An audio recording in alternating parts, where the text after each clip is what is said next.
You wake up at 6:41 on the first of the month. You did not set an alarm. You walk to the kitchen, you make coffee, you sit at the window, your phone buzzes once. $1,500 paid to you while you were sleeping. The exact number on your lease, not from your job, not from a side hustle, from owning. You think about the version of you from 5 years ago, the one who dreaded the first, the one who checked his bank app at midnight, the one who did not believe this kind of morning existed. You did not get rich. You just hit a number, a specific number, the one that pays your rent. The whole roof over your head covered by buildings you have never seen. You start with $8,000. You are 24.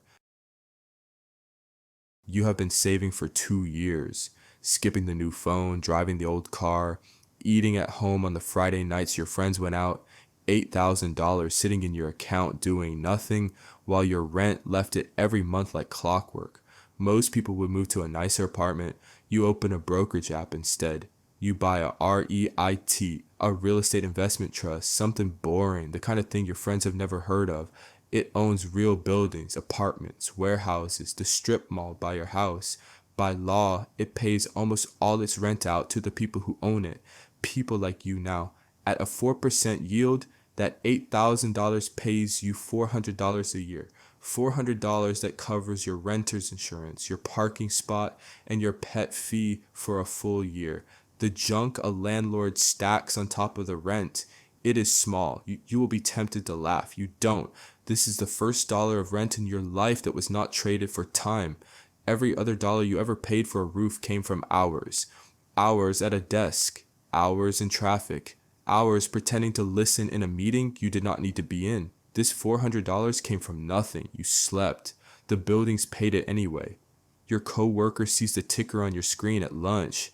He laughs. He says, $400 a year, bro. That's not even 1 month's rent.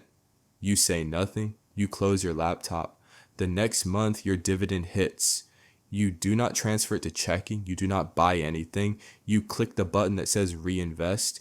You watch your shares go up by a tiny amount. You smile at your phone for the first time this year. Nobody saw it. Nobody needs to. You are not just renting from them anymore. You are slowly becoming them. You are 27. 3 years have passed. $30,000 sits in the same boring real estate. Most of it from your paycheck, the rest from rent checks you reinvested instead of spent. It pays you $1,500 a year, $1,500 1 month of your rent. Every year, 1 month, the apartment is free. Your shares pay the landlord. You don't. That summer, your cousin buys a rental property, a duplex across town. The whole family is proud. He is a landlord now, they say. He posts the keys on his story. 6 weeks later, his tenant stops paying. The water heater bursts on a Sunday. He spends $1,800. He loses a weekend. He stands in a basement that is not his home, fixing a thing for a stranger who may never pay him. He calls it an investment. He looks tired when he says it. You own real estate too. You have never seen it. You have never fixed it. No tenant has your number. No water heater has your weekend. He bought a building. You bought the rent. Only one of you got the call on Sunday. You are 30. 3 more years, $90,000. It pays you $4,500 a year.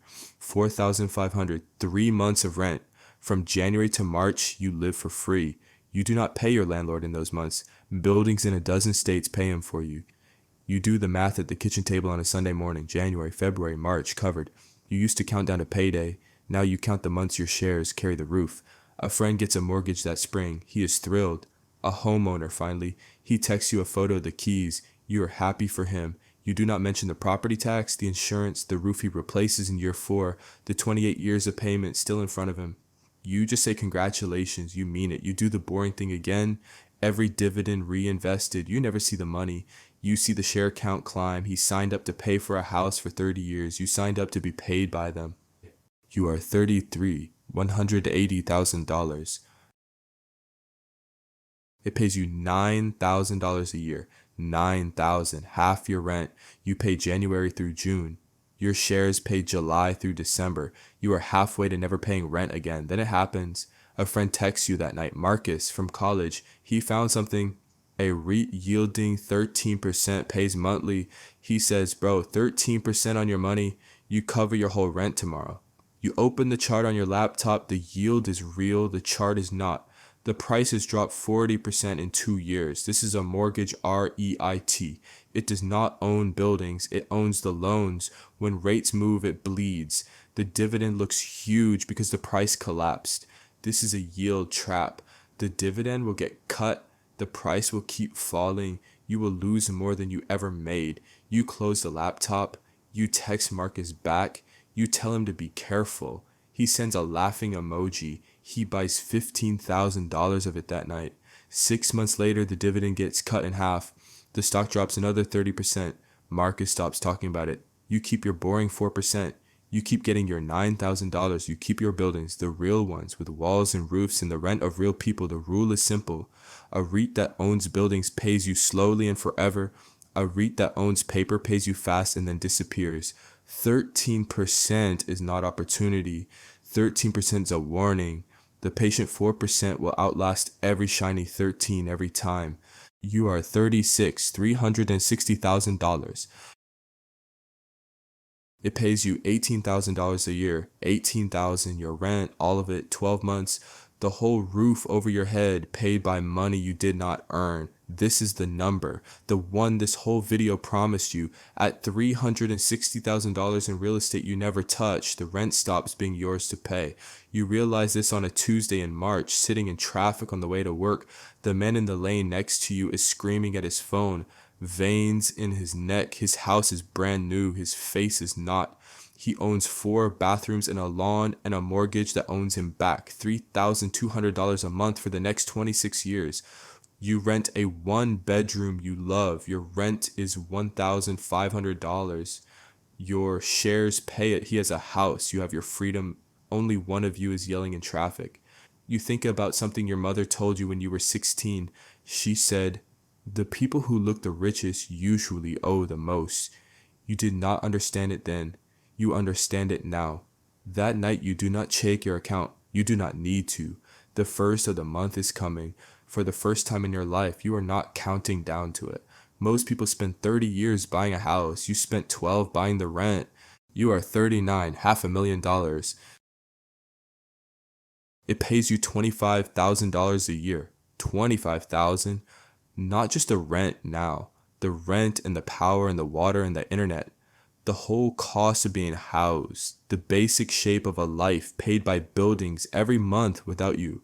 This is the famous 4% rule, the number financial planners have used for 30 years, the floor.